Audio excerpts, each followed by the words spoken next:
Councilmember Himmelrich, can we get you to come up on the dais so we can get going?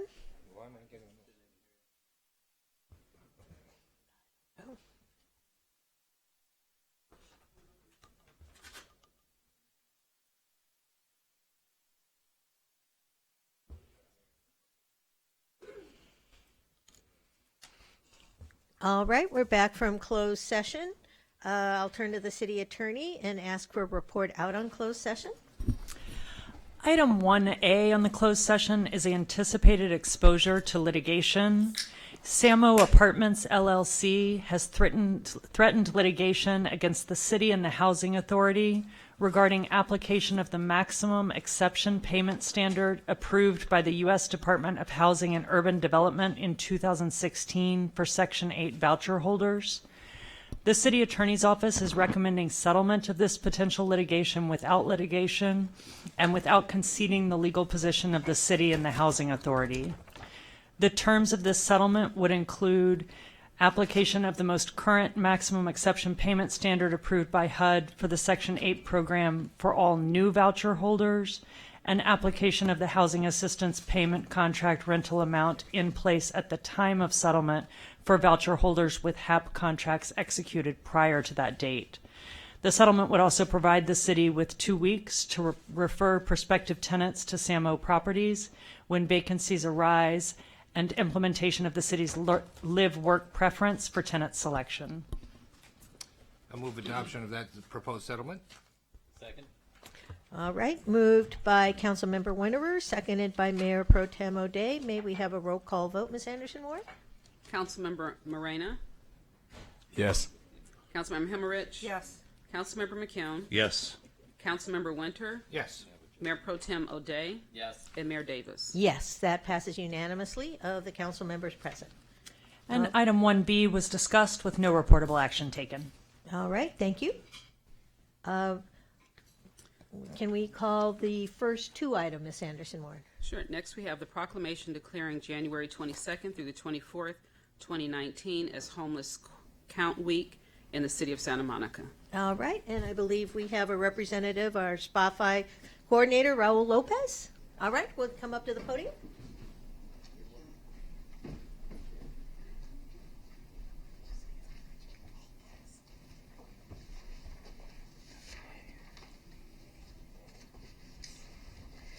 All right, I'm going to be brief and not read the entire proclamation, but I'm just going to point out that the Greater Los Angeles County Homeless Count is the largest annual event that connects community stakeholders in efforts to address homelessness, that the Greater Los Angeles Homeless Count will be held January 22nd, 23rd, and 24th with the city of Santa Monica on the west side of Los Angeles, counting on Wednesday, January 23rd, 2019, that thousands of volunteers will partner with the Los Angeles Homeless Service Authority to conduct this street count enumeration that has occurred in the county since 2005, that the homeless count will help service providers, policymakers, local governments, elected officials, and other interested parties understand the geographic and demographic diversity of homelessness so that the types of services and housing provided are responsive to the need, and that as a 3-year opt-in city, we must make every effort to support this process and encourage volunteer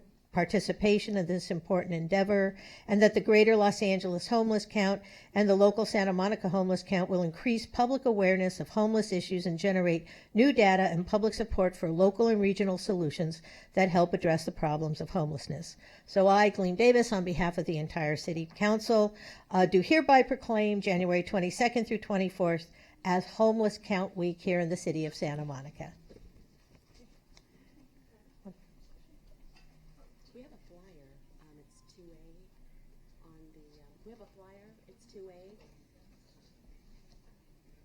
Let's take a picture, and then we're going to turn the mic over to you guys. Okay. Great, thank you. Would you like to say a few words? Oh, thank you. Thank you, everyone, for being here today, and council members, Mayor Pro Tem, and City Manager. Thank you for working with LASA. This is a big initiative. As you all know, the homeless count requires a lot of volunteers, so we really appreciate the city of Santa Monica They're actually one of my opt-in cities in West LA who are very active in this issue. And so there's a lot of participation in this community. So we really appreciate it. Again, spread the word and promote the count. So that's January 22nd, 23rd, and 24th. For Santa Monica will be January 23rd. So spread the word. Thank you so much. Thank you.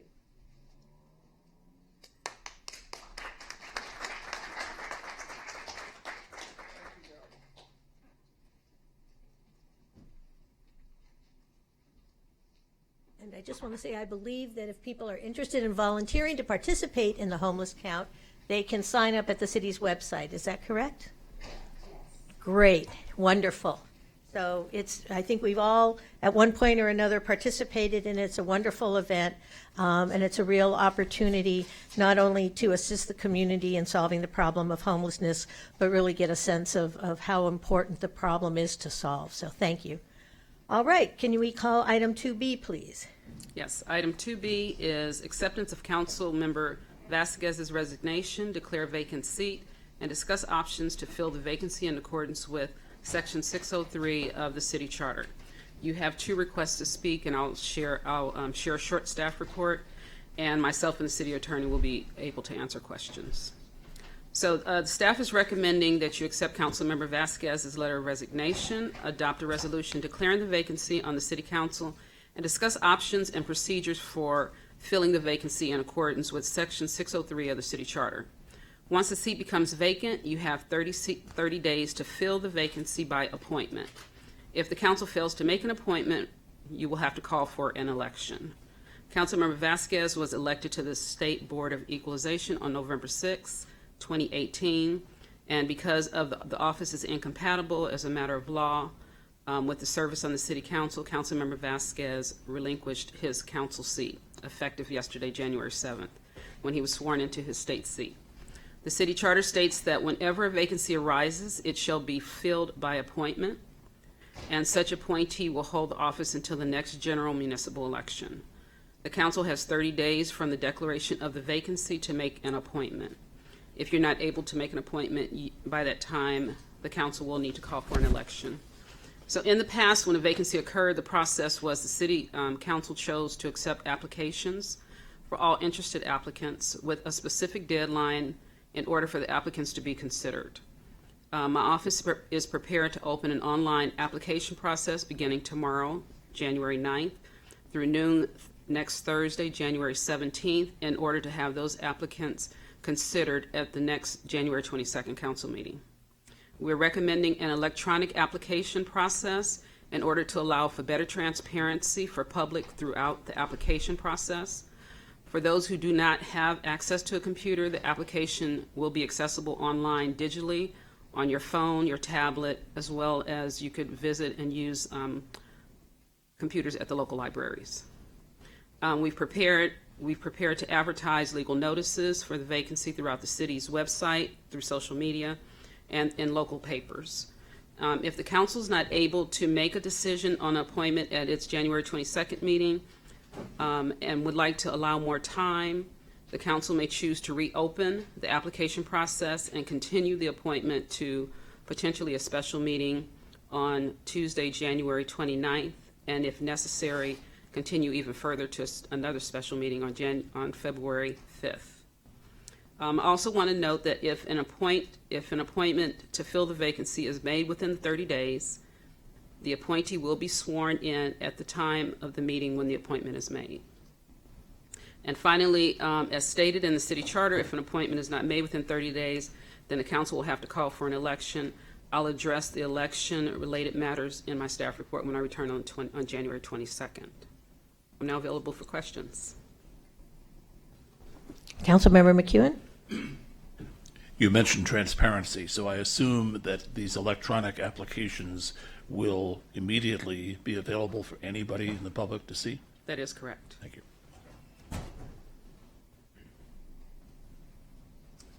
All right, does the city attorney have anything to add to that staff report? Not at this time, no. All right, then we'll open the public hearing. We have 2 requests to speak, so hopefully both people are familiar with our procedures, so line up against the wall. First is Mary Marlowe, and second is Jerry Rubin.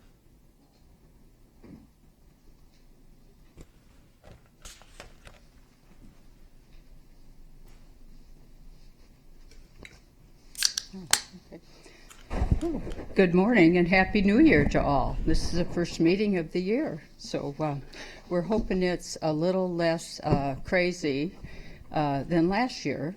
We'll see. I don't know if you heard President Trump tonight, but we're off to a big start. I'm here speaking for the Transparency Project tonight, and it's about the appointment of a new city council member. I think that the process so far is a good idea, that there's an application process, that the public will be able to see them, but I don't think it goes far enough. I think that you also need to add what the criteria is for choosing a new city council member, and I think the discussion should be public. It shouldn't be something where people are just nominated and nobody knows why. If anybody talked to them, what is really the process? This should be a very public process, just like voting is a very public process. And it's a similar situation when you're trying to put in a new city council member, that we all have to live with the decisions that that person makes along with the rest of the council. So we ask that you would direct staff to open the online application process, make the submitted applications public, and discuss and decide the appointment of a new council member at a regular scheduled meeting. And when I say discuss, what is the criteria? How are you deciding on who should be the new council member, not just who's nominated and how many votes they get? So I really do want to see a more open, transparent process. Thank you. All right, thank you, Ms. Marlowe. Mr. Rubin?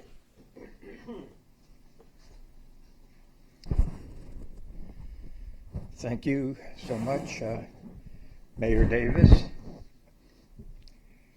council members, city staff, fellow Santa Monicans, Happy New Year. Well, first, I again want to thank Tony Vasquez for his years and years of service on this council and wish him the best. The Board of Equalization. He served Santa Monica tremendously. It'll be hard to fill his shoes no matter who is picked. But I trust that you're going to do a good job to pick someone that's an independent thinker, someone that's going to make sure he or she has the time to be here late into the night and to attend the meetings and do all the work that it entails and the responsibility it entails. I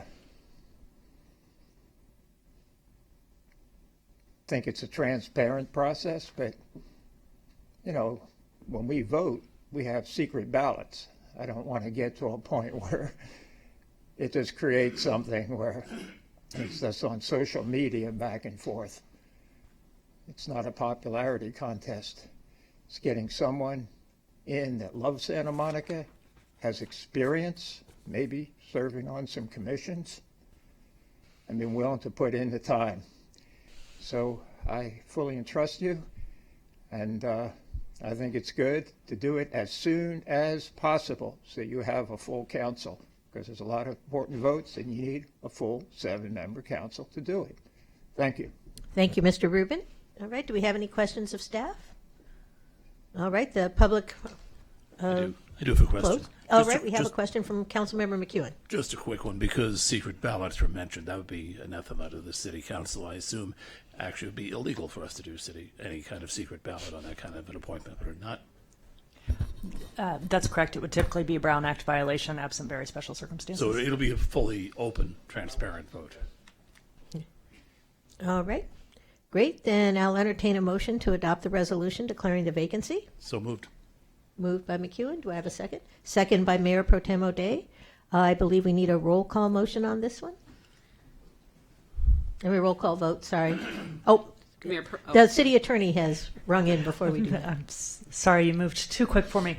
We had a couple of typographical corrections to the resolution. Beginning of the year, we apologize for this. The resolution uses January 8th, 2018 instead of January 9th, 2019. Then again uses January 7th, 2018 instead of January 7th, 2019. And the section numbers, there was a missing number in the sequential, all typographical, but wanted to get on the record that we'll correct those after approval. And I'm assuming then that the motion and the maker of the motion and the seconder will adopt those corrections? Yes, I've just been lucky to get the date right on all the checks I've written, but it's very understandable, so. Yes, everybody gets a freebie at least till the end of January on that one. All right, Ms. Anderson-Warren, we'll have a roll call vote on the Mayor Pro motion. Tem O'Day, Yes.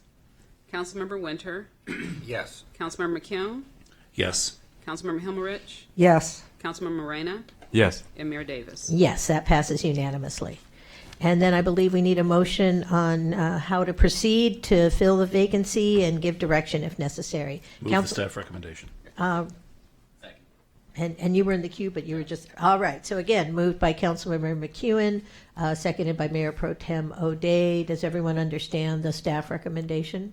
I think you ought to clarify it for the record. All right, so it's my understanding that the staff recommendation is that beginning tomorrow online, there will be an application, that the application will need to be submitted online, although it will be accessible through phones, tablets. If people don't have access to personal technology, they can go to our libraries and access computers there or any other computer. It's no secret that the application period will close on the 17th. That the applications will be made available to the public with certain personal information, I believe, redacted, so that people's personal information, home address, that sort of thing, are not included, much as we do with board and commission applications, and that it is our intention to vote on our regular meeting of January 22nd to fill the position, if at all possible. That if we don't fill it on that date, we could certainly continue it over to special meetings either on the 29th or the 5th, or if we're unable to fulfill it in any event, then the charter would require us to set an election to fill the vacancy. Is that consistent with everyone's understanding? Well said. All right. Councilmember Himmelrich and Councilmember McEwen have, during my lengthy exposition, they're hopped in the queue. My question is the application. Is the application prepared and ready to go? Yes. And is there a reason that we don't have it here? Because it'll be available to, I mean, it's the same application as the boards and commission. It's the same as when we've had prior council's appointees. So it discusses relevant experience, et Yes. cetera? Yes. Great, thank you. All right, Councilmember McEwen. I just want to clarify that in accordance with our commitment to transparency, that this council is willing to agree that when the time comes to make the decision on the 22nd, we will consider only those persons who have completed an application in advance that was visible to the public. Are we willing to commit to that? I don't know if there's any rules governing that or not, but I'll so add I it to think. the motion. All right, so that. Second. Is that, well, he's added it to his existing motion. Is that friendly to the second? Can you restate it? That on the night of the 22nd, when we consider the vote, that in keeping with the transparency to which we've committed, we will consider at that point only persons who have filed applications that have been visible to the public. I think that's friendly. All right, so that is included as part of the motion then. All right, so we all understand the motion. Maybe it looks like we can do this by voice vote. Is that correct, Ms. That is Anderson-Ward? correct. All right, all those in favor? Aye. Any opposed? Any abstentions? All right, that passes unanimously as well. Okay, so next we have, Mike, I have the question to ask if any council members have any brief reports on travel since the last meeting. Oh, it looks like Mr. Morena is reaching for the screen. I'm new.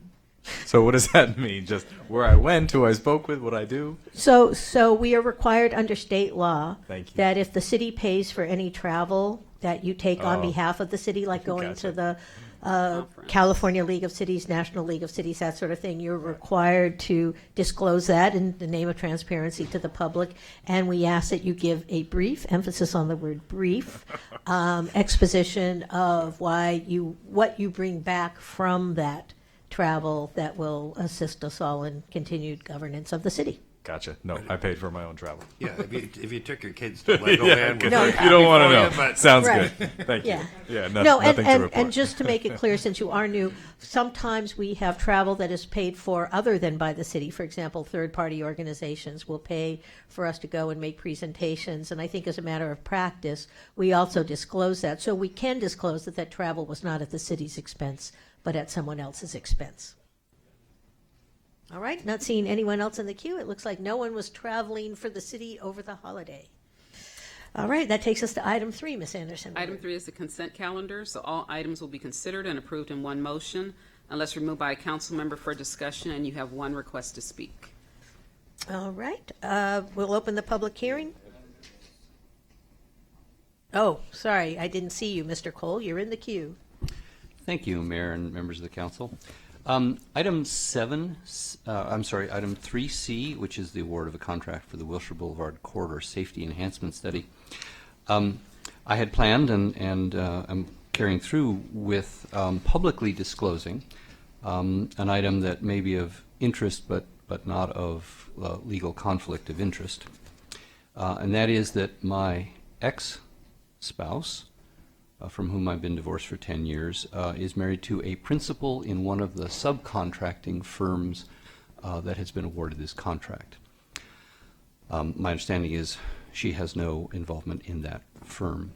I was, as I always do, the approver of consent calendar items, and so my signature is on this report. However, I do want to emphasize I had no involvement in the selection process. All right, thank you for that disclosure. I believe we have one chit, Ms. Marlowe, Mary Marlowe.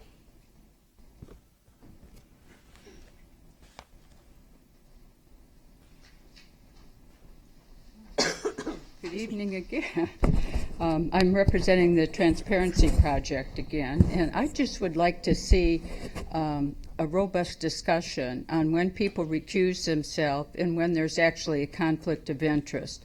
My apologies to Rick. I mixed up people, but I do think that the idea of recusal and of conflict of interest does need to be discussed so people understand where the bright line is. I do think that I worked for a company that if there was any hint of conflict of interest or any reason to recuse yourself, you just did. There was no question about it. And I think that it's a little squishy here, and I would like to see a discussion that sets some parameters so people know when they should either recuse themselves or state that there could be a possible or even an appearance of a conflict of interest. Nothing's been done wrong here, and the whole reason for conflict of interest and recusal is to make sure that that's the case. So this is not against anybody or saying that anything is out of order here. I just think it's time for a discussion so that we're all clear on exactly what the rules are when it comes to saying if you have a conflict or if you should recuse yourself. I think it's admirable that Mr. Cole explained his conflict or appearance of conflict tonight, but that, in my opinion, it should be done before the meeting, not at the meeting. People should know up front. So if that's a start to the discussion, I hope so. Thank you all. All right, thank you, Ms. Marlowe. At this point in time, does anyone want to pull anything from the consent calendar?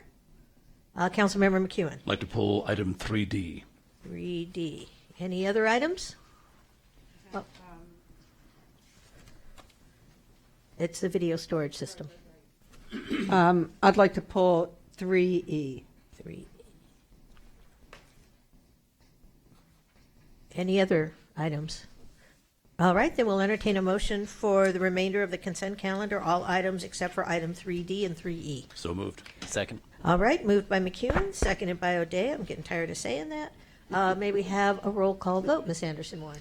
Mayor Pro Tem O'Day, Yes. Councilmember Winter, Yes. Councilmember McKeown, Yes. Councilmember Himmerich, Yes. Councilmember Morena, Yes. and Mayor Davis. Yes, that passes unanimously of the 6 of us here. Okay, so item 3D is the purchase of video storage system for the police department closed circuit television CCTV system. Do we have someone who can do a staff report for that?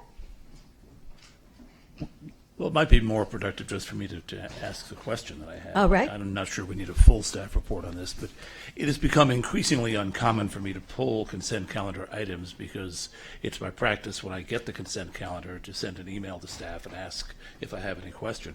I sent an email on 3D to which I don't believe I've gotten a response. Yeah, and that's, Councilmember, I'll apologize. I got a response to your question, which I failed to forward on to you. Oh, well, let's hear it. So, the policy that you recall remains in effect. We will not keep the tapes longer than 90 days. Okay, to explain, the staff report indicated that there would be some archiving in the cloud of the video recordings made from these surveillance cameras, and I've long been concerned that while the value of having these cameras and the ability to follow up on criminal activity is immeasurable, the retention of those records for a long period of time, particularly with who we have in Washington at the moment, presents a problem for personal privacy and civil liberties. So we had made a policy years ago when we first started putting buses on our cameras on our buses that we would retain the video no more than 90 days. I thought that this item was in conflict with that adopted policy. I now hear that I was right, and so the Well, actually, policy no. will be amended. No. The policy remains in effect. That 90 days is the Yeah, retention period. and so I was right about long-term that. will be defined as 90 days. 90 days or less. With that, I'll move item 3D. Second. All right, moved by McEwen, seconded by Mayor Pro Tem O'Day. We are on a roll here. And I appreciate, Councilmember, that you do answer those, and so I, again, reiterate my apology for, I got a complete response from the police chief and simply failed to forward it on. And I appreciate the opportunity to happily put my American Civil Liberties Union card back in my wallet. All right, let's have a roll call vote. Ms. Anderson Ward? Councilmember Moreno? Yes. Councilmember Himmerich? Yes. Councilmember McCune? Yes. Councilmember Winter? Yes. Mayor Pro Tem O'Day? Yes. And Mayor Davis. Yes, that passes unanimously of the six of us. Item 3E, Councilmember 3E is Dimowitz. the annual reporting of development impact fees. I pulled this item because I think these impact fees are really important to the programs that they support. And among other things, since we also have water on our later agenda item, I wanted to hear about how the water neutrality fee is panning out in terms of helping us mitigate new water uses, and there's no one here, right? Is there anyone? This sounds like something the city manager might want to weigh in Yeah, on. we were prepared to answer questions, but not in this depth, and pardon the pun, water. But as you know, there are 7 or 8 fees, and we have staff who are more acquainted with the uses of each of those, and so apologize that we don't have staff who can talk to the effectiveness. But let's bring back an information item to the council.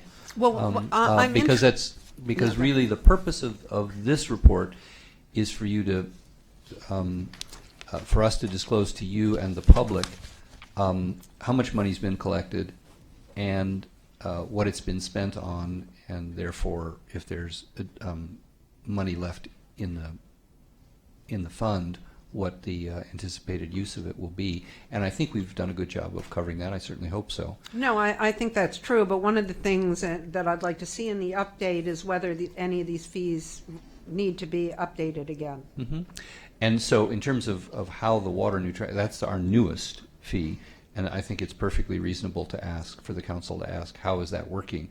And so let's prepare an information item. What's sort of our oldest fee, right? In some ways. We will prepare an information item that will then disclose to the council and the public how we're doing on that and whether we need to make any tweaks. Right, and to the extent that any of these fees need to be adjusted, those are also things that come up in the budget discussions and in other contexts, if I remember correctly. All true, except that the nature of fees is that our ability to adjust them is severely circumscribed, more or less, depending upon the fee and the case, the legislative history, as well as the case law up and down the state. But as a, you know, we pay close attention when we go through this report, and so if we saw a need to change them, and in the internal review, we took a hard look at why do we have no money here or a lot of money there, and again, we hoped that we explained why we are where we are.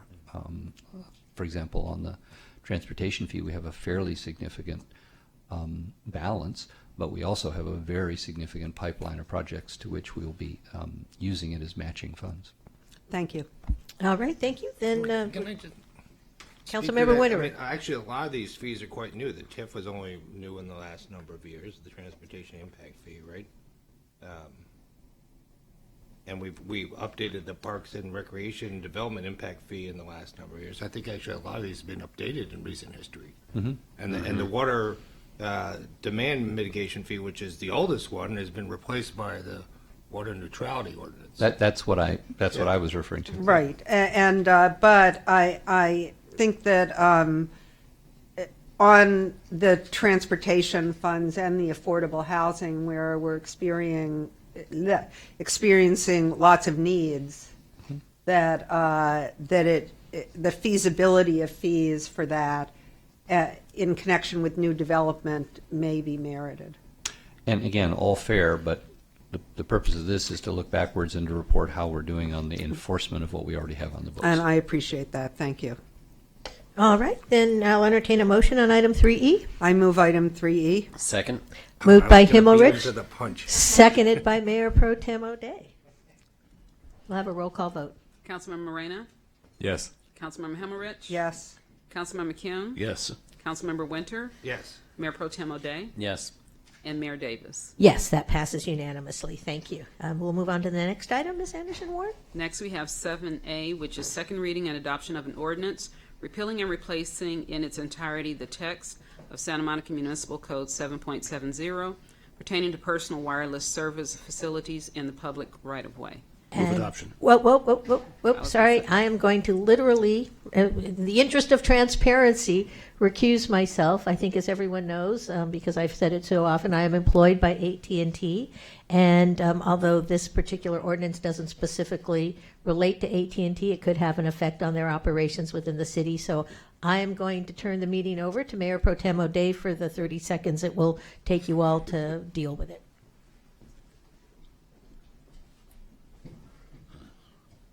Ms. Marlowe asked what this is all about. Relatively new revision of state law requires us to wait until Mayor Davis has actually left the room. So that's why the pause in the operation here. And with the closing of that door, Thank you. my motion is on the floor. Yeah, and I'll second it. Okay, and we would like a roll call vote? Councilmember Winter? Yes. Councilmember McCune? Yes. Councilmember Himmelrich? Yes. Councilmember Moreno? Yes. And Mayor Pro Tem O'Day. Yes. Okay. And can we have Mayor Davis back? Nicely done, Mayor Pro Tem. Next, we have item 7B. It's the second reading and adoption of an ordinance amending Santa Monica Municipal Code chapters 4.62 and 4.63 to enhance investigators' enforcement authority and access to records. I'll move the second reading and adoption. Second. All right. Moved by Winterer, seconded by Himmelrich. May we have a roll call vote, please? Mayor Pro Tem O'Day? Yes. Councilmember Winter? Yes. Councilmember McCune? Yes. Councilmember Himmelrich? Yes. Councilmember Moreno? Yes. And Mayor Davis. Yes, that passes unanimously of the members present. Next item. Next, we have second reading and adoption of an ordinance replacing and restating in its entirety the text of Santa Monica Municipal Code Section 7.16.050 to require that the new development on-site or off-site, or alternatively pay the city an in lieu fee to fund retrofitting of plumbing fixtures off-site. Move 7C. And I'll second. All right. Moved by Himmelrich, seconded by Councilmember Winterer. Councilmember Moreno? Yes. Councilmember Himmelrich? Yes. Councilmember McCune? Yes. Councilmember Winter? Yes. Mayor Pro Tem O'Day, Yes. and Mayor Davis. Yes, that also passes unanimously. Item 7D, please. 7D is the second reading and adoption of an ordinance amending chapters 4.55 and 4.68 of the Santa Monica Municipal Code related to the park and beach regulations and community events. Move 7D. All right, I'm going to, moved by Councilmember McEwen and seconded by Councilmember Himmelrich. Okay. Mayor Pro Tem O'Day, Yes. Councilmember Winter, Yes. Councilmember McCune, Yes. Councilmember Hemmerich. Yes. Councilmember Moreno, Yes. Mayor Davis. Yes, that passes unanimously of the 6 of us present. Next, we have 7E, which is introduction and adoption of an emergency interim ordinance extending emergency interim ordinance 2592 for interim regulations for the demolition permit review process related to the preservation of historic resources, and you have no request to speak. All right. I'll move adoption of the emergency ordinance. Second. All right, motion by Councilmember Winterer, seconded by Councilmember McEwen. I see, Councilmember McEwen, you're in the queue. Was that to? That was to do the second. Okay. All right, okay. Any other discussion? Seeing none, I believe we'll have a roll call vote. Ms. Anderson Warren. Councilmember Moreno, Yes. Councilmember Hemmerich. Yes. Councilmember McCune, Yes. Councilmember Winter, Yes. Mayor Pro Tem O'Day, Yes. and Mayor Davis. Yes, that passes unanimously of the 6 of us present. Next, we have 7F is introduction and adoption of an urgency interim ordinance extending urgency interim zoning ordinance 2594 prohibiting fast food restaurants on the 3rd Street Promenade, and you have no request to speak. And I'll move adoption of the urgency interim ordinance. Second. All right, moved by Councilmember Winterer, seconded by Councilmember McEwen. May we have a roll call vote, please? Mayor Pro Tem O'Day, Yes. Councilmember Winter, Yes. Councilmember McCune, Yes. Councilmember Hemmerich, Yes. Councilmember Moreno, Yes. Mayor Davis. Yes, that also passes unanimously of the 6 of us present. And we've given you a heck of a head start on avoiding another 2:40 a.m. meeting. So And I keep it am moving. incredibly Don't grateful. blow it. I'm incredibly grateful for that. I set the bar purposefully low, and I'm beating it by a mile. So next we have 7G is introduction and first reading of an ordinance amending section 4.36.040 of the Santa Monica Municipal Code to revise regulations pertaining to the permanent relocation, benefits, and adoption of a resolution setting permanent and temporary relocation fees, and you do have one request to speak. All right, and it looks like Mr. Vallis is going to do the staff report. Yes.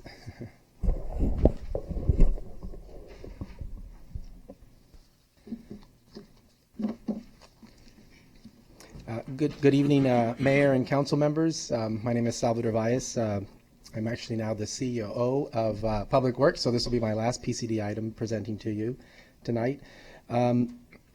Staff is recommending an increase to permanent relocation benefits and temporary relocation benefits. For more than 3 decades, the voters and city government of Santa Monica have worked to ensure that the community continue to be an inclusive one for individuals and families of all incomes. As part of that comprehensive commitment, Santa Monica requires that property owners provide relocation benefits to tenants displaced from their homes. The first type of relocation benefit is a permanent relocation benefit, which is paid when a tenant is evicted from their home due to no fault of their own. For example, an owner removes a rent-controlled housing unit from the rental market or chooses to demolish the building.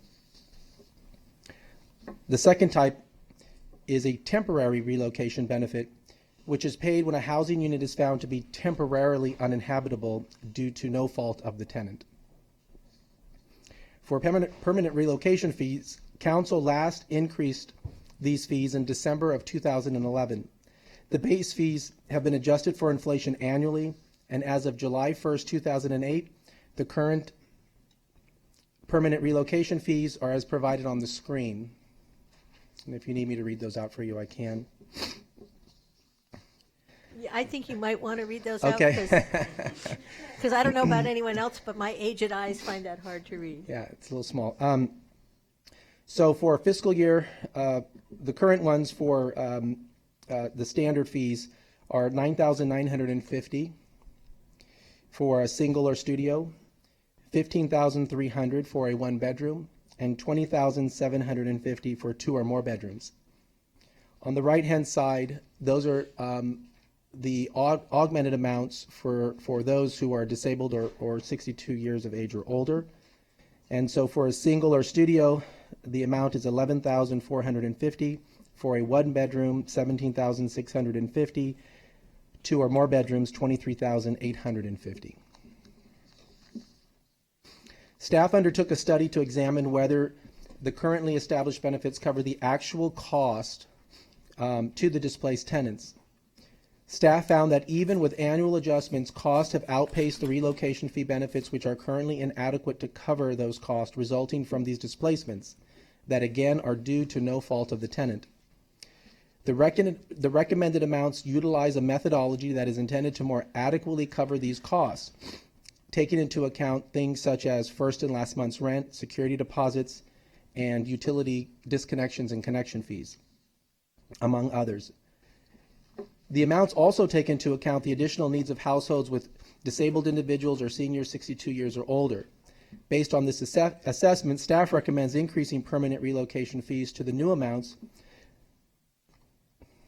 which are shown on your screen.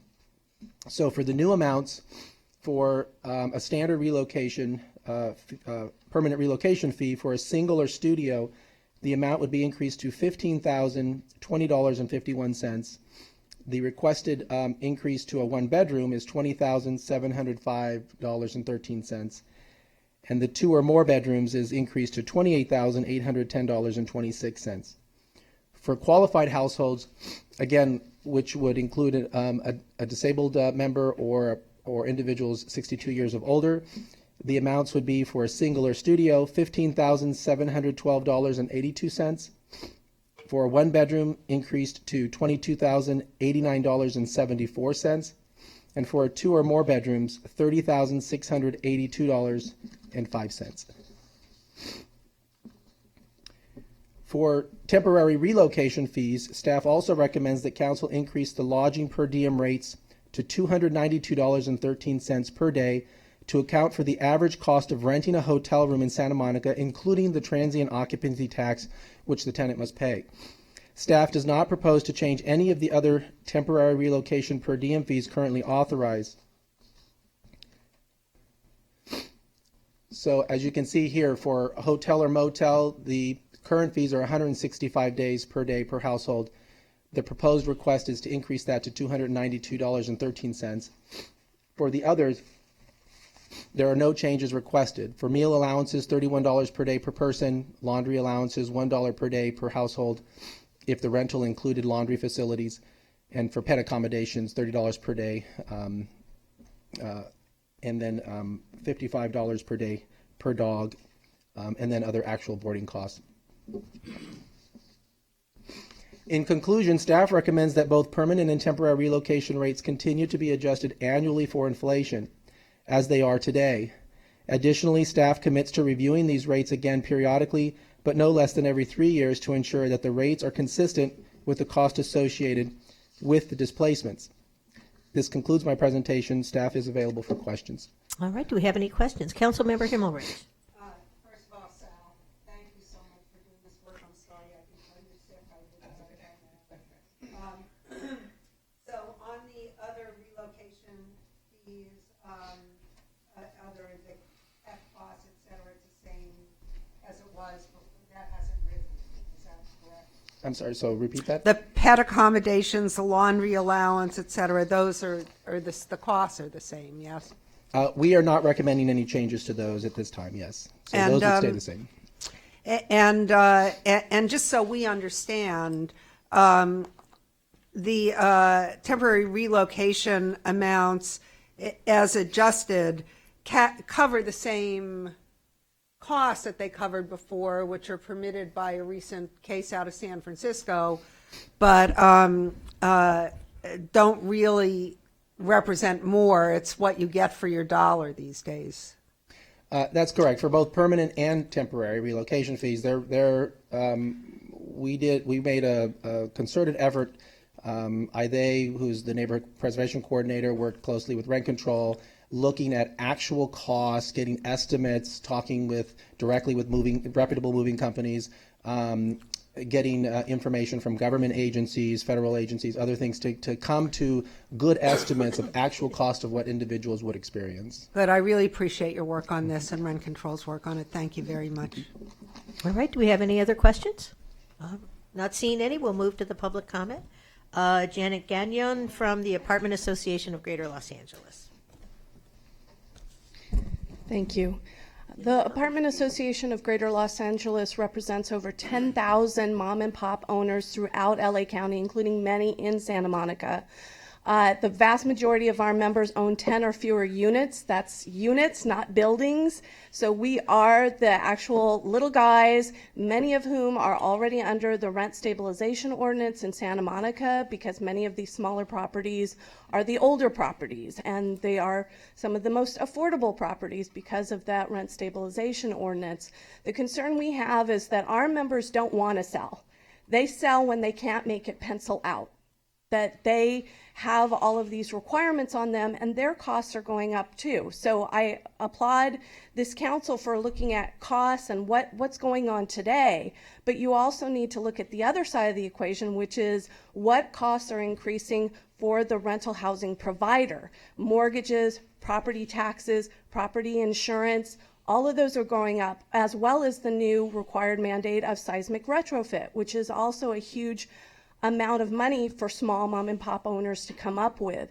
So these are mom and pops that when they do the math, it's not working out anymore. And that's why they're taking the steps they are to get out of the business and, probably move to Arizona, because many of our members are also retired seniors. They're relying on these properties as their retirement. That's what they're doing it for. And they wanted something stable so that they weren't at risk. But you can't live on a negative number. And so these increases that are being proposed, while well-intentioned, it's a 66 to 80% increase if you look at those numbers. If all of the owners in Santa Monica suddenly said in unison, we are raising our rents by 66 to 80% in one fell swoop, there would be riots in the street. And so we urge this group to look at a workshop where all parties can be represented and come up with reasonable numbers. And I would just say on transparency, Sorry, I didn't your time's see up, Ms. Gagnon. any minute. I'd love to see the actual time is data. up, Ms. Gagnon. Thank you. All right, the matter is before the council. Councilmember McEwen. Well, I'm sure that Mr. Valles is going to be deeply missed at Planning and Community Development, and this is an example why. Thank you for the work you did on this and the level of detail that you took this to, and thank you also to Ms. Condon, because I know Rent Control had work on this as well. This is something of great concern to the council, and members of the public have asked me, and I'm sure others of us, why these don't reflect the true cost of having to find a new apartment in Santa Monica. Not just the cost of moving, but the fact that your rent is going to be significantly higher, particularly if you've been in a rent control, and we have rent control, not stabilization in Santa Monica. If you've been in a rent controlled apartment, the new apartment is going to be significantly more expensive. The answer to that is a lawsuit from San Francisco called Coyne versus the City and County of San Francisco. Look it up. It said that we can't take that into consideration. So what we have done in the interest of fairness here is look at all the very real costs that a tenant incurs, not the new rent, but the relocation process and all the things that go along with it. And I think staff has done an excellent job of coming up with a number that is justifiable, that compensates the tenant for the relocation and not the new rent, because we're not allowed to do that. And that's on the permanent side. Then on the temporary side, I thought it was fascinating that the Santa Monica Travel and Tourism figure for the average hotel room in Santa Monica and the federal per diem guideline for what the feds will pay somebody who's traveling to Santa Monica were within a few dollars of each other.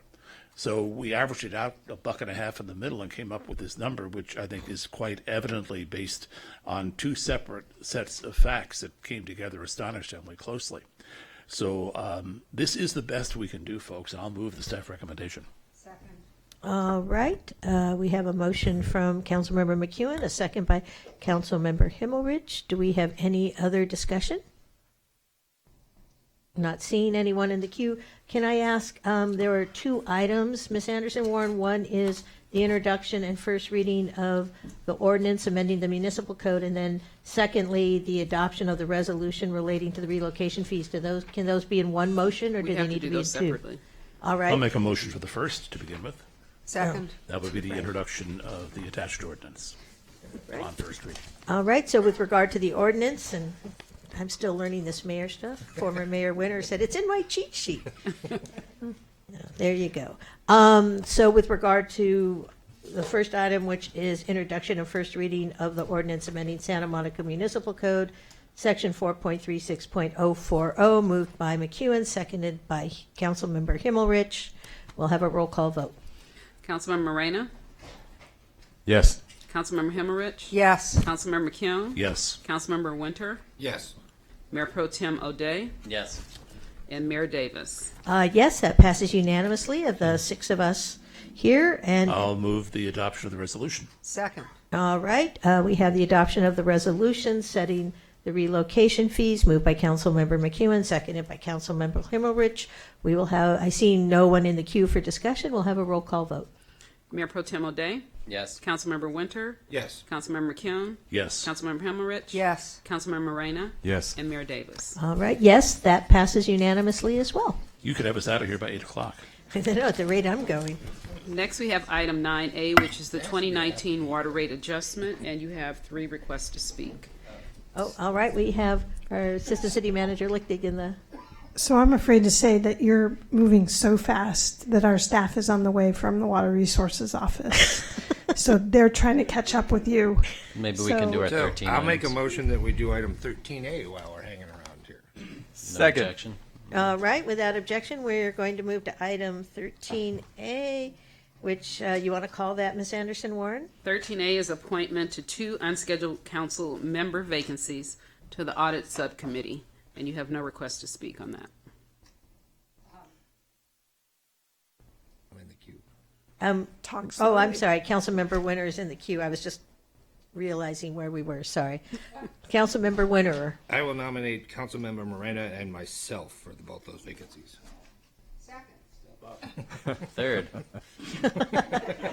Oh, we're about to violate the Brown Act, maybe. I'm a little worried about that. That's right. Kill We time. have another 13 items. So That's we right. got- Okay, well, we got I another think we take 13. a quick vote of relief before either one of them says, Yeah, that's right. All right, can we do that by acclamation? Are there no other nominations? There do not appear to be. Okay. All Yes. right, so the audit committee will now be populated by council members Morena and Winterer. All right, we'll move to the next 13 item, Ms. Anderson Warren. Next, we have item 13B. Give me a second. Item 13B. Take your time. Is request of Mayor Davis and Mayor Pro Tem O'Day and Councilmember Morena to contribute $15,000 of council discretionary funds to the Santa Monica Symphony Association to commemorate the 75th anniversary of the Santa Monica Symphony. The allotted funds would be matched by other fundraising efforts by the Santa Monica Symphony Association, and you have no request to speak. All right, I'll kick this off, and then Mayor Pro Tem O'Day and Councilmember Morena can add if they wish to. I think, or I hope, that everyone in the community is aware of the wonderful Santa Monica Symphony Association. They are regularly perform here in Santa Monica, and sometimes it's the entire organization, sometimes it's subsets. I believe in the next couple of weeks, the Wind or Reed section is performing at Miles Playhouse in Reed Park. So this is their 75th year. They will be having a 75th anniversary celebration, and so we believe that the City Council, with a contribution of $15,000, will appropriately support that endeavor so that they can advertise the fact that this is their 75th anniversary and have a appropriate celebration of the art and beautiful music that they bring to our city. Mayor Pro Tem O'Day, you want to Couldn't add have to said that? it better. All right, how about you, Councilmember Morena? I'll just say that supporting the arts is an incredible benefit, and it's a privilege that we're able to do it. And to have a higher place to go after you complete your school studies and we have music and art in the schools, but then to aspire to what that next level is and to have that and support it in Santa Monica is incredibly important. So I hope we continue to do that and continue to support all of the higher arts that we can. Is that a motion? That is very much a motion. Second. All right. We have item 13B, moved by Councilmember Moreno, seconded by Councilmember, oh, you have you. Oh, you're right. Okay, Councilmember. No, I didn't. Councilmember McEwen. I do intend to be in the queue, and that's because of this. I'll be supporting this. You might be wondering why it is that this particular granting of the money doesn't include a clause we usually have, that it be used to support lower income members of the community so that they can participate. The reason is these concerts are free. This music is free to all of Santa Monica. That's an amazing gift to our city that this represents, so I'll be supporting the motion. All right, thank you. I apologize for missing your presence in the queue. Again, we have a motion to provide $15,000 in matching funds to the Santa Monica Symphony Association, moved by Morena, seconded by Mayor Pro Tem O'Day. Ma'am, okay, since it's money, we need to vote, We need to vote, that's with a roll call vote. Mayor Pro Tem O'Day, Yes. Councilmember Winter, Yes. Councilmember McCune, Yes. Councilmember Himmelrich. Yes. Councilmember Morena, Yes. and Mayor Davis. Yes, that passes unanimously. So We're waiting. Sounds for- like you're We're- doing the staff we're- report, Kitty. Now back. that's fantastic. I'd like to talk to you tonight about, no, I'm not going to do that Can you because do this a is brief too important. overview of hydrology for us? Hydrology 101? Water comes from the sky. Well, under council So rules, if there's the- no staff to give the a report, update we all is- get to is go that, home. that Alex has arrived. Susan's gone down to take his car to go park it, and he's on his way. So, might I suggest a 5-minute recess? I hope he didn't stiff the waiter at Outback Steakhouse. I'll move we take a 5-minute recess. All right, we'll take a 5-minute recess, but it really is 5 minutes. My What clock says. time are we returning? My watch says 7:40, 7:45.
This is your 1-minute warning. Finish up those conversations.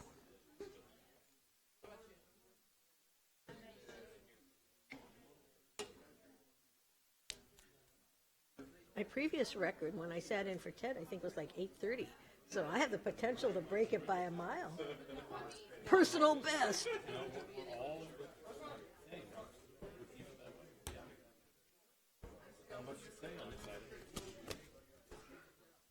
Although I have, let me turn this off.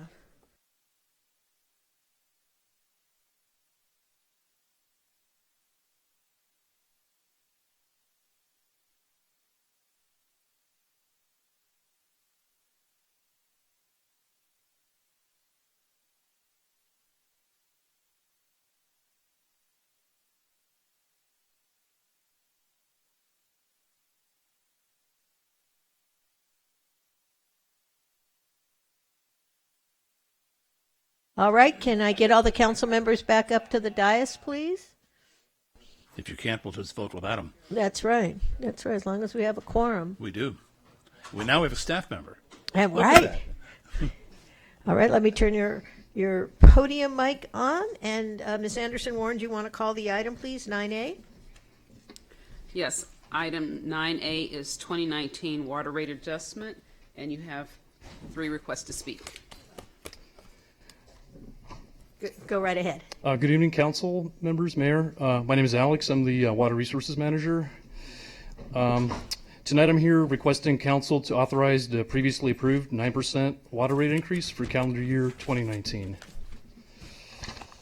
Council will recall that in February of 2015, a 5-year rate schedule was approved for years 2015 to 2019. Rate increases were approved to a 9% maximum per year.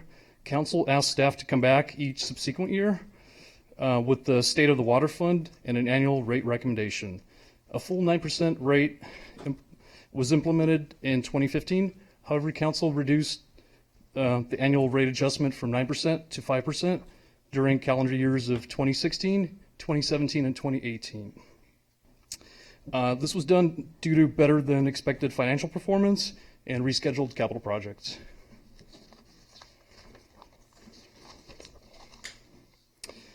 Based on the 2015 rate study and city's plan to achieve water self-sufficiency as presented to council past November, staff recommended that the city council authorize the previously approved 9% water rate increase for calendar year 2019.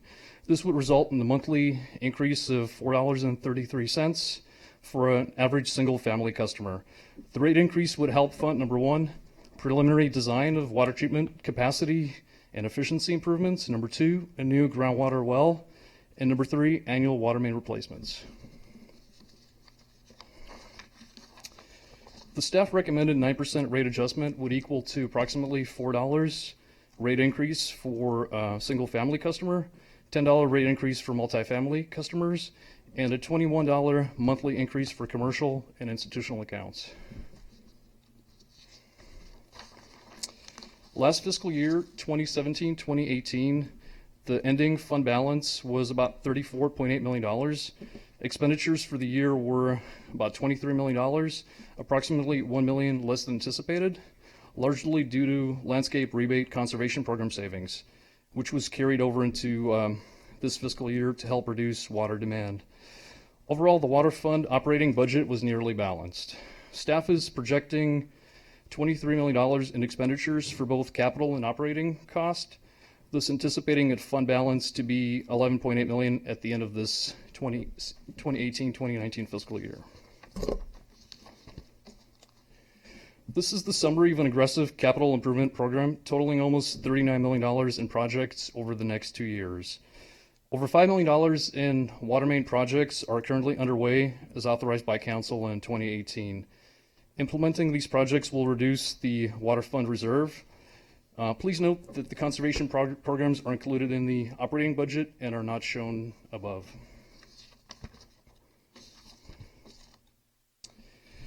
The recommended rate increase will help maintain water mains on a recommended 100-year replacement cycle.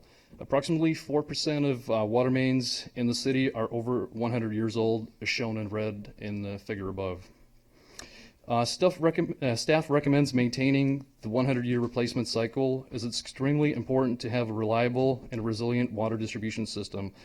I will share two recent examples where pipelines close to 100 years old had major impacts on neighboring communities. And number one is Metropolitan Water District of Southern California, which supplies imported water to the city. They had a pipeline failure in December of 2018.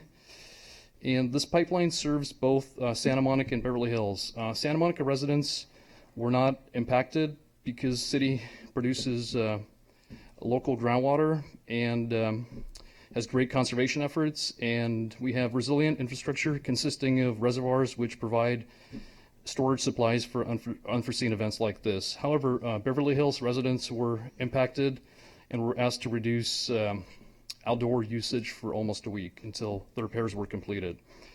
A second example is a recent LA DWP pipeline break on a 96-year-old water main in South Los Angeles neighborhood, which flooded streets, submerged cars, caused people to evacuate and have no running water during the holidays. And lastly, not to forget, a 2004 rupture of a water main on Sunset Boulevard, which spilled 10 million gallons of water on the UCLA campus and caused significant property damage there. So we want to continue to be on the 100-year replacement cycle to avoid the water main breaks like that. The staff recommendation for the 9% increase will mainly support the following: the water main replacement cost escalation. It's an increase to capital project budget from $4 million to $6 million per year based on an updated construction cost information to maintain the recommended 100-year replacement cycle. Maintaining the $4 million per year budget would increase the replacement cycle from 100 years to 160 or even 190 years. So staff recommends staying on the 100-year replacement cycle to maintain operational reliability and not be one of the prior examples. Number two are the additional capacity improvements, which include preliminary design for the Arcadia treatment plant capacity expansion and enhancement projects. It's budgeted at $3.2 million. The design would upgrade equipment at the treatment plant to accommodate increased groundwater production and new technologies. The design would also incorporate a new process to increase overall plant efficiency to 90% or greater. This is component number two of the alternative water supplies of the updated Sustainable Water Master Plan presented to Council in November of last year. And number three, a new groundwater well where $3.6 million is budgeted for acquisition of the well to enhance resiliency and to limit future exposure to imported water. This table shows current water rates for agencies in Southern California. Santa Monica is fourth on the left. We're among the lowest in Southern California right now. The green bar shows what a 9% increase would be. With the proposed increase, the water rates will continue to be in the lower middle range compared to Southern California water agencies and significantly lower than nearby agencies including Los Angeles, Beverly Hills, and Culver City. These changes would take effect on water bills starting March 1st or later based on water usage starting January 1st of 2019.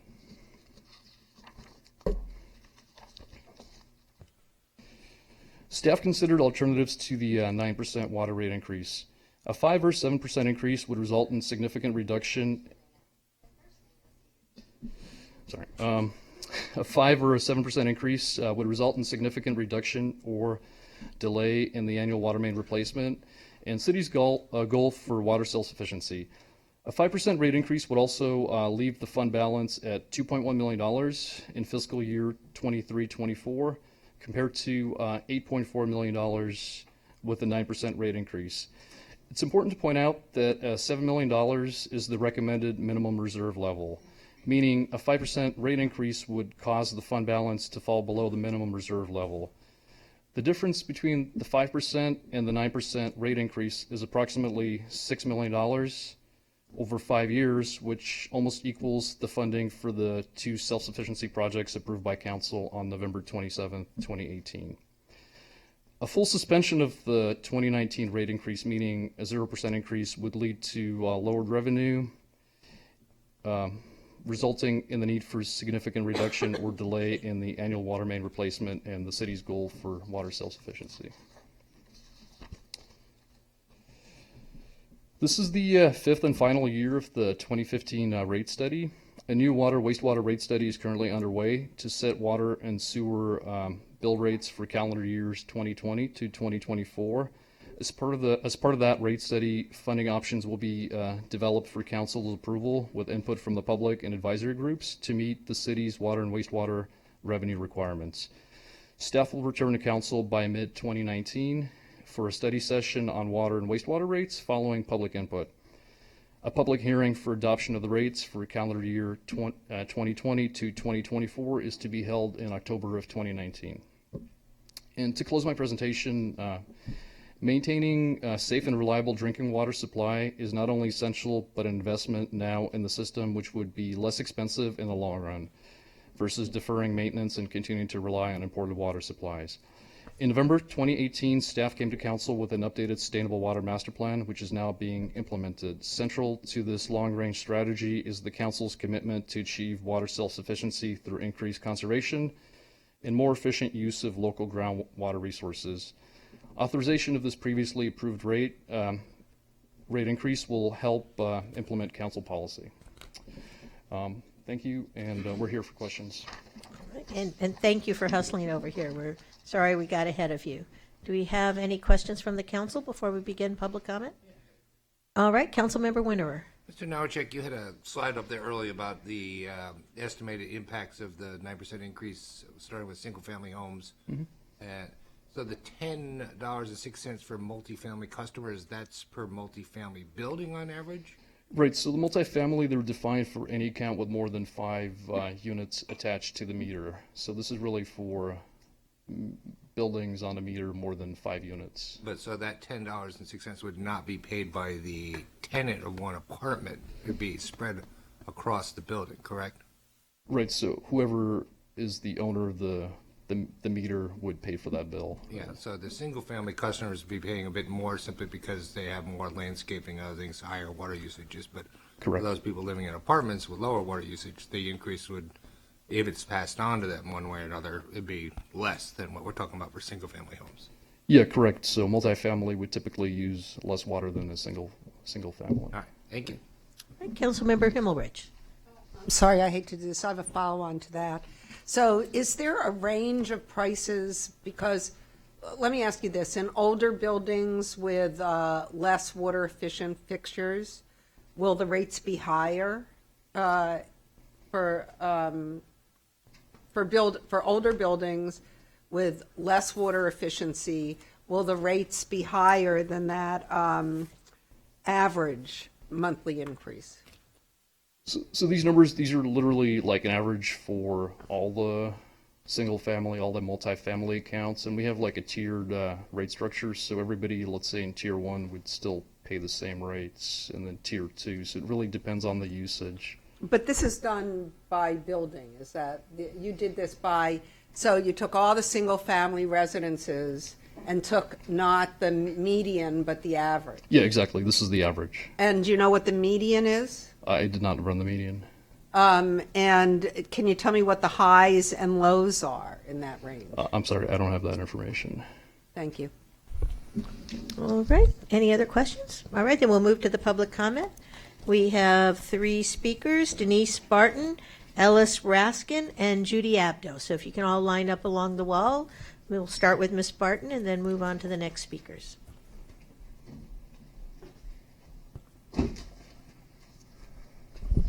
Good evening. I vaguely remember when the city would brag and boast about having one of the lowest water rates.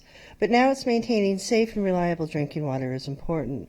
With the rationalization, but investment now in the system will be less expensive than deferring maintenance and continuing to rely on imported water. Here I have to ask if the city has been negligent of maintenance and upkeep of the water system to this point. And would your rationale for a closed-circuit reverse osmosis system to increase efficiency from 82 to 90% or more support that concern? On page 10, it also lists additional sources of funding to be used, including bonds, more city debt, grants, which almost always require taxpayer-funded match.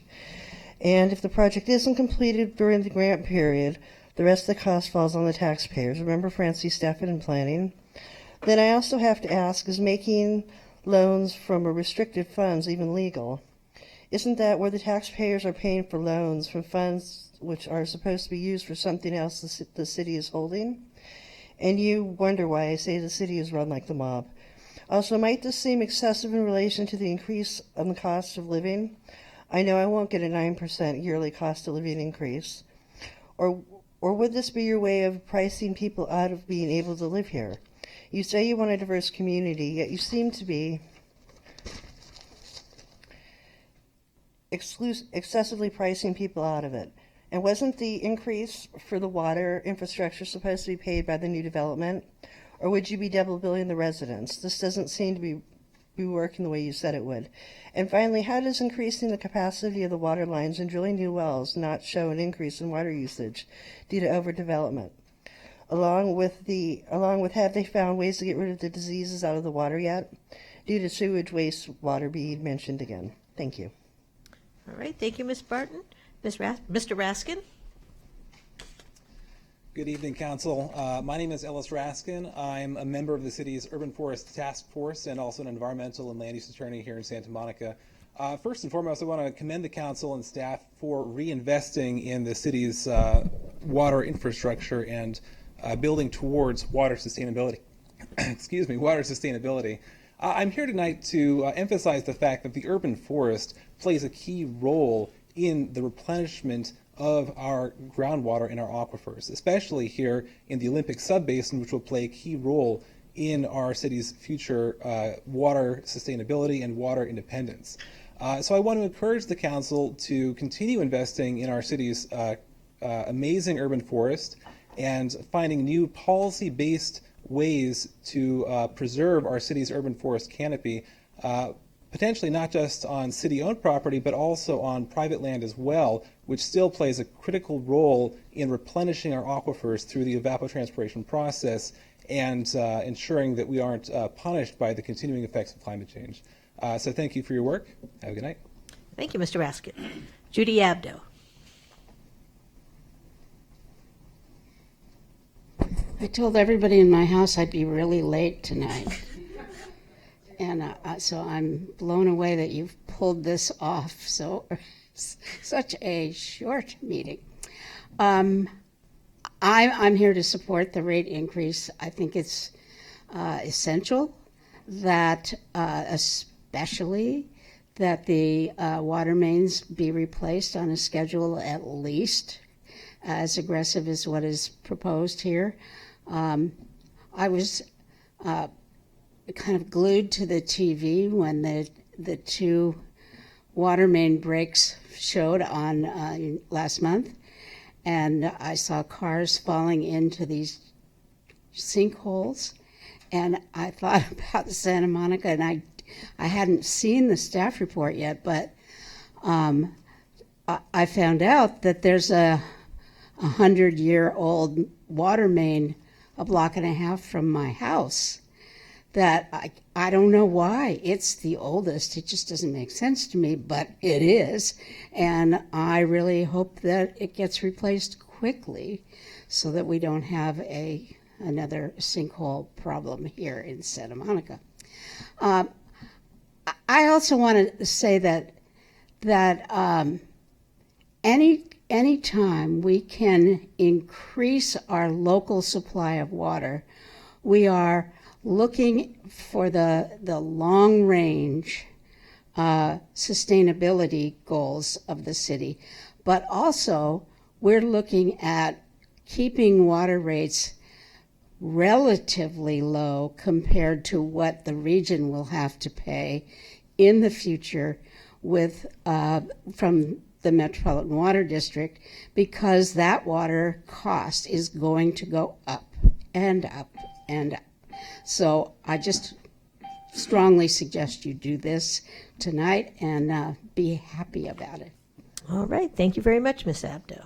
The public hearing is closed and the matter is now before the council. Councilmember McEwen. Council members, we made a really tough and really right decision 4 years ago based on basically the same information. Understanding that the infrastructure in our city is aging and needs to be replaced, understanding that we need to develop better conservation methods for the water we do have, understanding that we need to develop ways to increase the amount of local water that we can access. And one thing we haven't mentioned yet tonight, understanding that the water we now rely on in diminishing part that comes from distant reservoirs and from the mountains in the northern part of California comes in aqueducts that will be disrupted in a big earthquake. And if we want to be a resilient city, if we want to protect our residents when the big one comes, and it will come, this is something we need to do for that, among all the other good reasons we've heard tonight on why we need to go forward. Now, we made that tough decision 4 years ago to up our water rates, not just 9% that year, but 9% every year for 5 years. And in truth, things have gone much better than we thought. After that first 9% increase, for the following 3 years, we increased the rate 5%, less than we had authorized. Tonight, we're asked to go back to the full 9% and finish out the 5 years. It was the right decision to make 4 years ago. It's the right action to take tonight, so I'll move the staff recommendation. Second. All right, moved by Councilmember McEwen, seconded by Councilmember Morena. Mayor Pro Tem O'Day. I have a couple of questions for Alex, our staff member, and then some comments on the motion. Because we've talked a little bit tonight about sinkholes and main bursts, how does that happen? What actually is going on underground that causes a sinkhole and of the type that we saw in the last couple months? Well, some of the ones you saw in LA, some of them were just corrosion of the pipeline from the inside, so they just wore out over 100 years. And then they leak, so there's an inefficiency there, and then the soils become loose and create a sinkhole. Right, so the water from the main, it can't stay in the pipeline, so it erodes and kind of washes away a lot of the soil in the roadway. And that just floods the area. But some of them are actually spraying, like they're kind of burst. Is that a different thing? I think it just really depends how quick they can shut off the water coming to the pipeline. So the one you saw at UCLA from 2014, they couldn't find valves for many hours, so that's why it kept gushing out and spraying. They couldn't shut it off. That was So the a very other ones, expensive problem. Yeah. And so when these pipes are pulled up, what we'll see is sort of some Swiss cheese to it, essentially, right? It's perforated as a result of the corrosion. Yeah, I mean, just the weaker structure of the pipe. Right? Weaker, yeah, okay. And when we do the water study, I was pretty interested in the location of these mains that are more than 100 years old, as former Mayor Abdo pointed out. When we come back with our rate study, could we see the full map so we could have a sense for the schedule? Is this a problem that we'll have in 50 years from now or in 20 years from now? That, are there mice in the snake that need to be addressed? What's the cadence of these maintenance requirements? Yeah, absolutely. We'd be happy to follow up with more like a similar map with maybe 80 to 100 years and things like that. That would be great. Thank you. Sure, you're welcome. All right. Sorry, I just wanted to comment on the motion. I'll be voting in favor. And it's a hard one to do, and I want to bring us back to principles on how we adopted and why we adopted our plan for water self-sufficiency. And there's 5 benefits that come from moving forward in this plan that we adopted. And the first one is protecting ecosystems. As we know, water imported from Metropolitan comes from the San Joaquin Bay Delta and from the Colorado River, and both of those systems are fragile ecosystems facing impacts to endangered species and other impacts to the landscape and watersheds. And 2 is reducing our climate pollution impact. The water that we import has much higher energy use than the water that we produce here, particularly pumping water over the Tehachapi Mountains. Those pumps at the base of the mountains are the largest consumer of energy in California. The third reason is for increasing our resilience to disasters like earthquakes, and so we're making good on all three of these.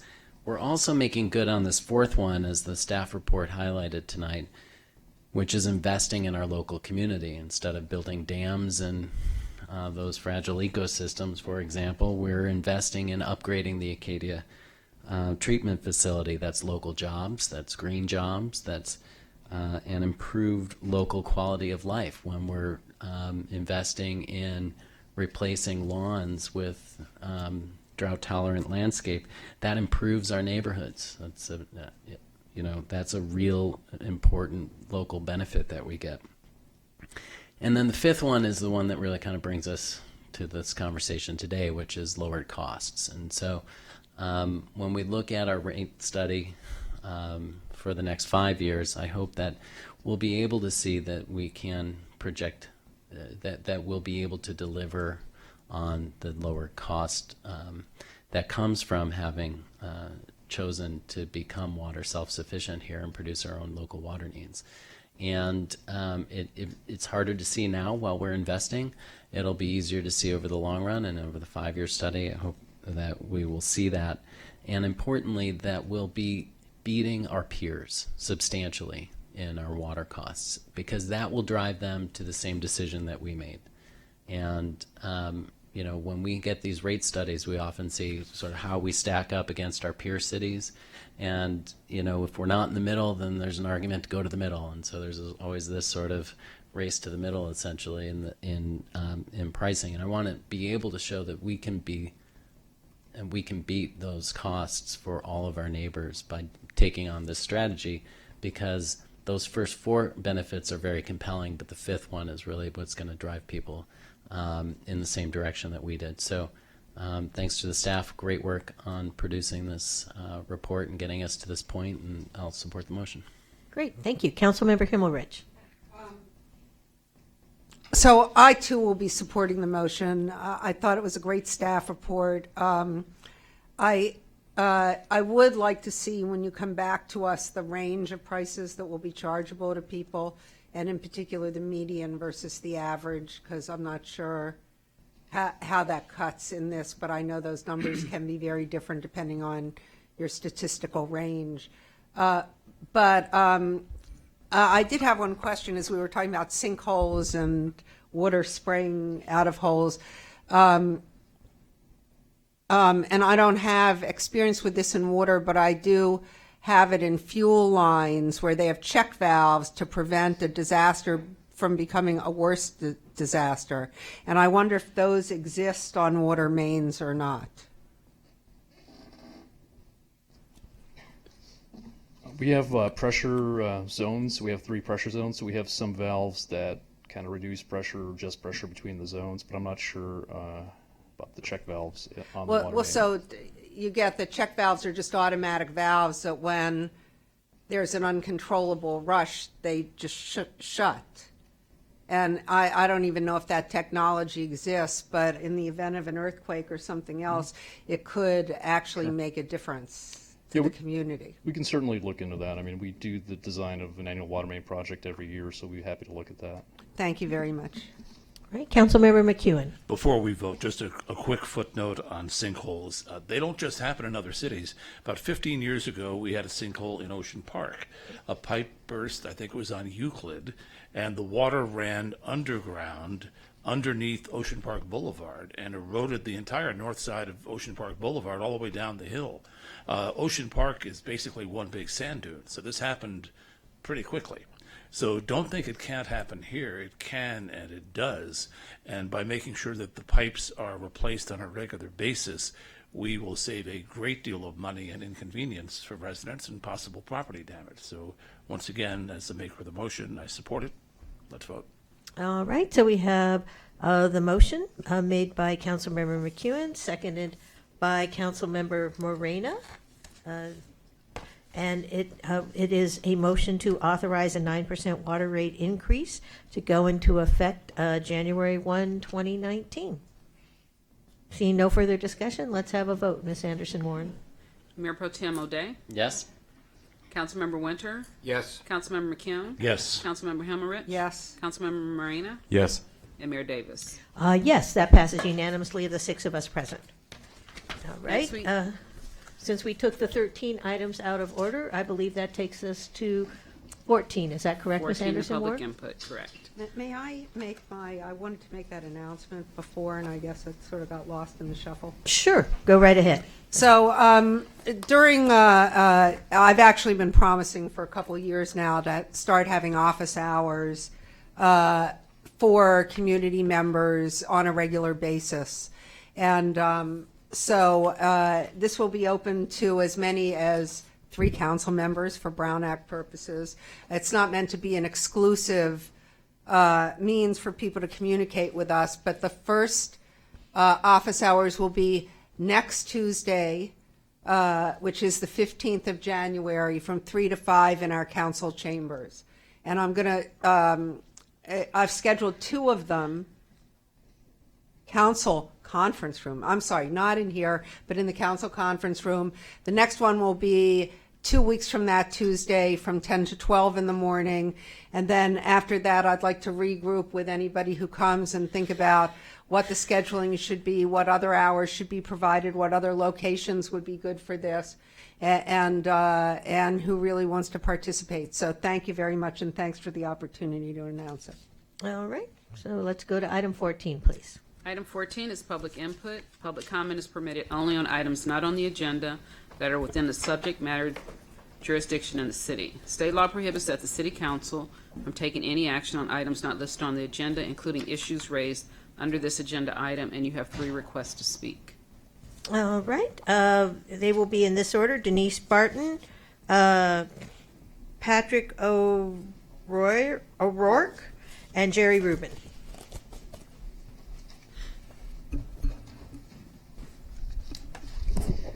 Good evening. Let's look at how you've been trying to stifle and restrict the public's right to free speech. Not only are you discriminating against seniors and the disabled by eliminating accommodations for speakers with special needs in 2010, you changed the charter from the public can speak on any item to the public can speak on any item on the agenda except 2 items, which they say are ceremonial. You scheduled 2 city council meetings in December 2018, eliminating all item 14 public input, in addition to canceling 2 regular city council meetings this last year without scheduling a replacement meeting, and canceling 2 other regular council meetings and replacing them with special meetings, again eliminating item 14 public input. Then how could anyone forget Mayor Gleam Davis's reaction to my item 4 presentation at the December 18, 2018 City Council meeting, where she repetitively interrupted me while I was speaking and threatened to turn the microphone off? When in the very beginning I clearly stated in regards to corporate housing, I'm not sure if at this time you will make the very best decision, considering how many times you've contradicted yourself in the district voting case. Then I made my comparison and was done. So my question here would be, what constitutes Gleam Davis's right to dictate under threat how I do my presentations or how I make my comparisons and where? Because I don't think she has that right. And what do all these things have in common? It may appear that you are trying to stifle or eliminate as much of the public's right to free speech at city council meetings as possible. Thank you. All right. Thank you, Ms. Barton. Mr. O'Rourke?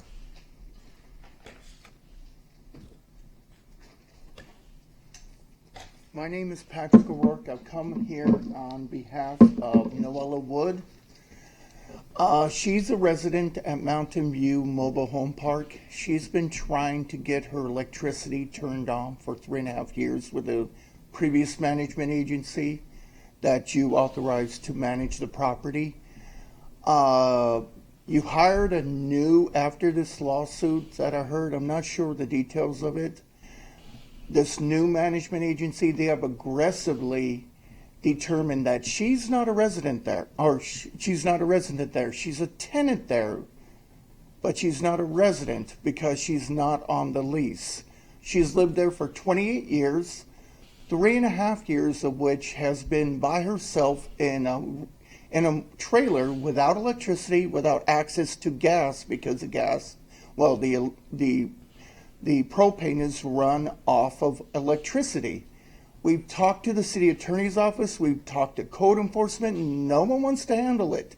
Yet we have an aggressive management company that wants to negate all the agreements all the unsaid agreements that the tenants and Miss Wood, the two tenants that actually own the trailer and are listed on the lease, and Miss Wood have agreed to, and say she's not a resident, everybody gets evicted, and not, in addition, the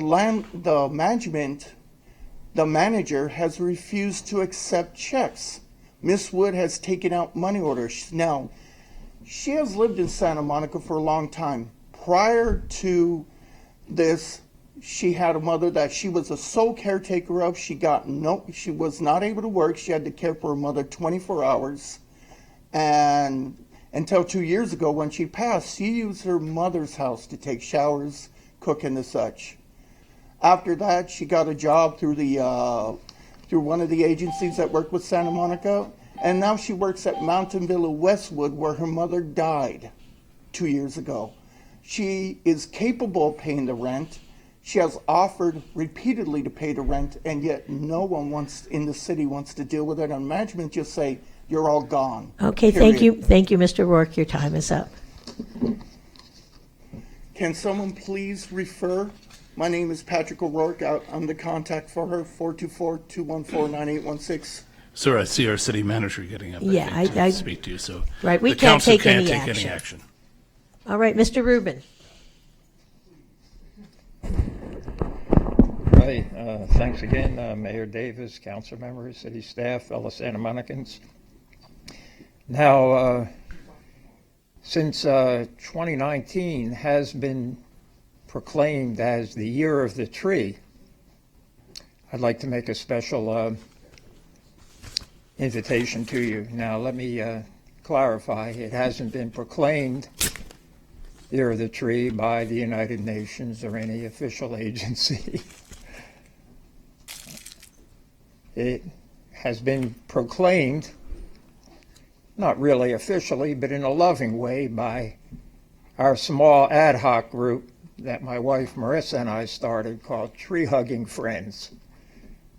And we want to invite you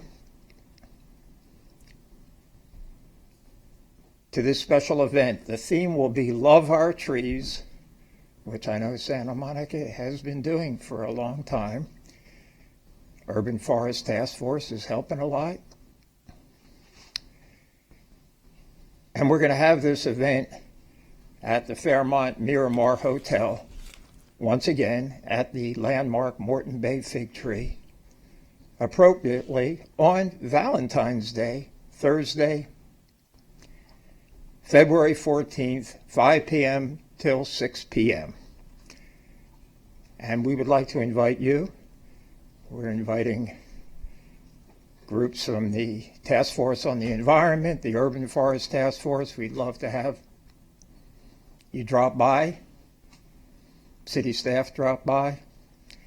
It's just going to be a simple gathering and a real loving gathering to show our love and our caring and our respect for our urban forest and our trees. So there it is on this 2019 Year of the Tree. Thank you, Mr. Rubin. Okay. All right, council, do we have any requests for adjournments? Always good news. Oh.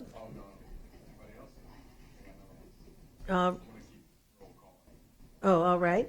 I've got another one. My friend James Kyung, who was killed in the Pico neighborhood in 1990. So I'll get you that information. We're just going to go down the list, but I've got a few. All right. Any other adjournments? All right. Then we are adjourned until our next regular meeting, which is January 22nd. And we will see you all then. And again, Happy New Year to everyone. Thank you. It's 8:21, so let's see, what's the median between that? What's the maximum?